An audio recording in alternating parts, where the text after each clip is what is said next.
సాంకేతిక పరిజ్ఞానం పెరుగుతోందని మురిసిపోవాలో, లేదంటే ఆ పరిజ్ఞానాన్ని వాడుకుంటూ వెర్రితలలు వేస్తున్న వినోదాన్ని సృష్టిస్తున్నందుకు సిగ్గుపడాలో అర్థం కాని పరిస్థితి.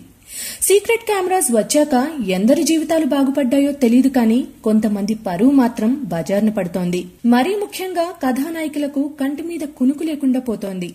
చాలా ఏళ్ల క్రితం ఓ కథానాయిక బాత్రూంలో స్నానం చేస్తున్న దృశ్యాలు బయటకు వచ్చాయి. దాంతో యావత్ సినీ ప్రపంచం కంగుతింది.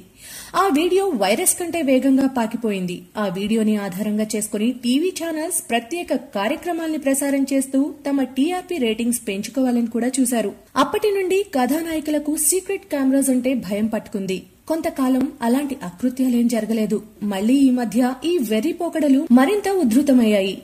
రాధిక ఆప్టే బాత్రూమ్ దృశ్యాలు కూడా బయటకు వచ్చి ఇంటర్నెట్ లో హల్చల్ చేశాయి. ఆ ఫోటోలు నావి కావంటూ రాధిక బదులిచ్చే వరకు ఈ వ్యవహారం నడిచింది. ఇప్పుడు మరో కథానాయక బాత్రూమ్ లో స్నానం చేస్తున్న వీడియో క్లిప్పింగ్స్ బయట తిరుగుతున్నాయి. తమిళ ప్రజలు ఖుష్బూ తర్వాత ఖుష్బూ అని ఆరాధించే నటి ఆమె.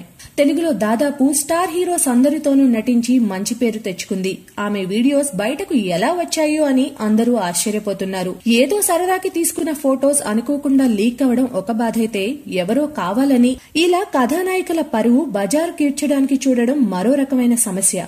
మొత్తానికి సాంకేతిక పరిజ్ఞానం చేసిన పాపాలు ఏ రీతిన ఉంటాయనే దానికి ఉదాహరణలే ఇవన్నీ. ఇప్పటికైనా కథానాయికలు కాస్త అప్రమత్తంగా ఉండాలి. ఇలాంటి అరాచక కార్యక్రమాలకు పాల్పడుతున్న వారిని ప్రభుత్వాలు కఠినంగా శిక్షించాలి. ఆ రోజులు ఎప్పుడొస్తాయో.